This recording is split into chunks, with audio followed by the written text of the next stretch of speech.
Sa Good Vibes, ido nga nabulag matapos ginlampusan sa mga kawatan nga nagsulod sa cafe ang gin-adapt mismo sang tag-iya sang cafe sa Barangay Granada sa Bacolod. May report si Nico Delfin. Ginkinahanglan nga maoperahan ang nawala nga mata sang layaw nga ido nga si Pulgoso matapos nga ining nag-awas sang ginlampusan sang wala makilalang nga kawatan nga nagsulod sa isa ka kapihan sa Barangay Granada sa Bacolod sa nagligad nga simana. Ang kaupod nga ido ni Pulgoso ang napilasan sang ginlabo sang nalagyo nga kawatan. Ang tag-iya sang kapihan nga si Saichi May Bernadas kaupod ang mga empleyado sang cafe nangayo sang bulig para mapabulong si Pulgoso. Ganing Back Project PH, ang gilayon nga nag-rescue sa ido, kag gindala ini sa klinik para mapabulong.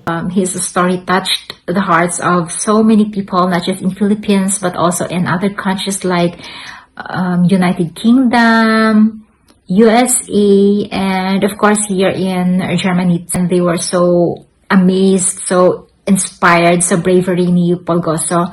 Tungod sa maluba nga sitwasyon ni Pulgoso, nagdesisyon ng veterinarian nga si Dr. Aaron Pabalan nga kakaso ng pilason niya nga mata agud maluwas siya sa peligro. In eyeball inoculation, gina-remove na lang totally ang iyang eyes kaya ginasira na lang para ma-avoid ang infection. Hindi naman ginasabi maligar lang maka-experience sila sa abuse kag cruelty ba.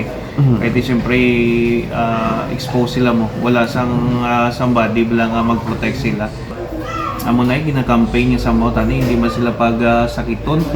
Matapos ang madinalagon nga operation, nag-ayo na si Pulgoso. Ang tag-iya sang cafe upod sa mga empleyado ang nag-ayo nga sila na mismong mag-adapt sa iya. He happily went home with them to his forever home. We still have so many rescues who also suffered the same fate with Kabang and Pulgoso. We encourage Bacolodnons, Negrosanon to please consider adoption. You can contact Back Project PH Facebook page or sa amon nga Instagram account. Masobra isa ka tuig nga wala sang maestaran si Pulgoso. Kagang kapihan ng iya nangin talambayan. Pero tungod sang iya kaisog nga mapangapina ng cafe, mayara na siya sa mga abyan nga magaatipan sa iya kag lugar nga maistaran. Nico Delfin para sa DJcast Negros.